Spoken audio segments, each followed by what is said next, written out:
Salam sejahtera untuk kita semua.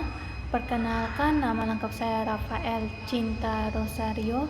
Saya akan membahas tentang materi evaluasi bahan alam atau crop drugs. Nah, evaluasi bahan alam itu merupakan suatu proses yang dilakukan untuk memastikan identitas, kualitas, dan kemurnian suatu bahan obat yang berasal dari alam. Nah, hal ini sangat penting karena bahan alam itu biasanya dapat mengalami variasi kandungan kimia akibat faktor lingkungan, cara pengolahan, maupun penyimpanan. Oleh karena itu, evaluasi ini bertujuan untuk mencegah terjadinya pemalsuan atau substitusi bahan obat, sehingga benar-benar digunakan sesuai dengan standar yang ditetapkan. Dengan adanya perkembangan metode analitik modern, proses evaluasi bahan alam menjadi lebih akurat dan meningkatkan kualitas produk herbal maupun tradisional.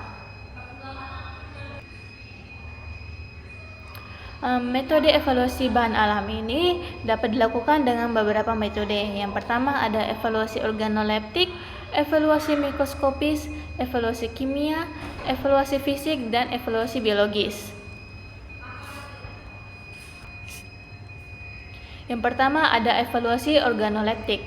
Evaluasi organoleptik ini itu cara penggunaannya yang paling sederhana karena ia menggunakan panca indera manusia. Nah, itu meliputi warna, bau, rasa, ukuran, bentuk, serta struktur bahan. Sebagai contoh, getah talka yang merupakan pengganti akasia dapat dibedakan dari warnanya, yaitu coklat atau tidak berwarna. Sedangkan akasia itu memiliki putih hingga kuning. Selain itu juga ada jahe dan capsium memiliki rasa pedas, sedangkan gentia dan cirata memiliki rasa pahit. Ciri fisik lainnya dapat diamati seperti bentuk cakram pada Nux vomica atau bentuk kerucut pada Aconite. Selanjutnya ada evaluasi mikroskopis. Nah, evaluasi mikroskopis ini yang mana itu pengamatan struktur jaringan tanaman menggunakan mikroskop. Metode ini sangat penting untuk identifikasi awal bahan obat, terutama mengamati fragmen kecil jaringan tanaman hingga mendeteksi adanya kontaminan seperti serangga atau jamur. Dalam identifikasi jaringan itu menggunakan reagen khusus. Misal, lignin akan berubah menjadi warna merah atau merah muda ketika direaksikan dengan chloroglucinol dan HCl. Sedangkan pati akan berubah menjadi warna biru ketika ditambahkan larutan iodin. Selain itu, terdapat metode mikroskopi kuantitatif yang menggunakan spora lycopodium. Yang digunakan itu untuk menghitung jumlah partikel dalam bubuk obat. Nah, sebagai contohnya itu adalah jahe murni yang telah diketahui mengandung 2860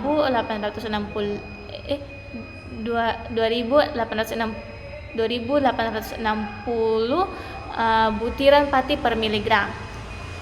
Pada tanaman juga terdapat parameter yang penting yang perlu diperhatikan, itu disebutnya itu konstanta daun.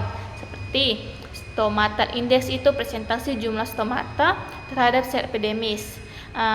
Vein islet number adalah jumlah vein islet per milimeter persegi permukaan daun. Dan palisade ratio itu jumlah rata-rata sel palisade di bawah setiap sel epidermis. Selanjutnya ada evaluasi kimia. Metode selanjutnya adalah evaluasi kimia, yang mana dia tuh menggunakan untuk diidentifikasi sebagai identifikasi serta menentukan kadar aktif dalam bahan zat obat. Nah, evaluasi kimia ini meliputi uji kualitatif, uji kuantitatif, asai kimia, serta analisis instrumental. Nah, uji kualitatif yang digunakan itu mengidentifikasi fitokonstituen seperti alkaloid, glikosida, dan tanin. Sebagai contohnya itu adalah reagen Van Oort yang digunakan untuk identifikasi obat. Sedangkan untuk uji Max-Sinde itu digunakan untuk mengetahui atau mendeteksi basa purin. Selanjutnya ada asa kimia. Asa kimia ini yang mana dia tuh bertujuan untuk menentukan kadar senyawa suatu bahan obat. Nah, contohnya itu kayak penentuan kadar alkaloid pada belladonna atau kadar vitamin pada minyak hati ikan koi. Selanjutnya juga ada analisis itu yang dapat dilakukan menggunakan metode instrumental seperti kromatografi dan spektroskopi. Nah, teknik kromatografi ini meliputi TLC, HPLC, dan GC. Sedangkan kalau untuk teknik spektroskopi itu meliputi UV, IR, mass spektrometri, dan NMR. Selanjutnya ada evaluasi fisik. Evaluasi fisik ini digunakan untuk menentukan karakteristik fisik suatu bahan obat. Beberapa parameter itu dianalisis di antara lainnya itu ada kelarutan, rotasi, optik, indeks bias, viskositas, gravitasi spesifik, dan serta titik lelehnya. Selain itu juga dilakukan pengujian kadar air yang bisa menentukan dengan pemanasan suhu 105 derajat Celcius. Sebagai contoh, di digitalis itu tidak boleh memiliki kadar air lebih dari 5%. Parameter lainnya itu ada nilai abu. Nilai abu ini digunakan untuk deteksi adanya kontaminasi mineral seperti tanah atau pasir. Nah, nilai abu ini dibagi menjadi 3 jenis. Ada abu total, abu tidak larut asam, dan abu larut air.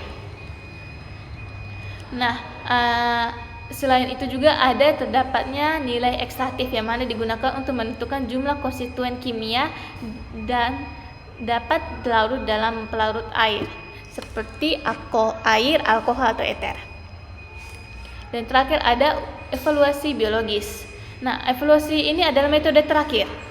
Metode terakhir apabila metode fisik dan kimia itu tidak dapat memberikan hasil yang bagus atau hasil yang memuaskan untuk menentukan aktivitas suatu obat. Nah, evaluasi ini bertujuan untuk menilai aktivitas biologis suatu bahan obat menggunakan organisme hidup. Metode ini dapat dilakukan dengan melalui metode toksik, metode simptomatik, atau metode jaringan, atau organ. Beberapa hewan uji itu digunakan adalah mencit untuk pengujian vaksin, merpati untuk asai glikosida digitalis, ayam untuk injeksi oksitosin, anjing untuk penelitian obat dan mempengaruhi aktivitas jantung serta gastrointestinal. Selain itu, evaluasi ini dapat menggunakan mikroorganisme, misalnya menguji aktivitas antimikroba atau menentukan kadar vitamin.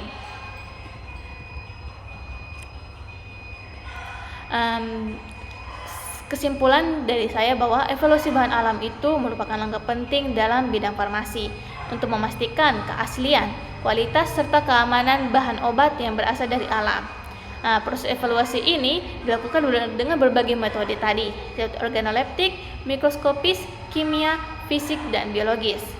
Dengan melakukan evaluasi yang tetap, kualitas bahan obat dapat terjamin, aman, dan efektif dalam melakukan pengobatan. Demikian presentasi materi saya, sekian dan terima kasih.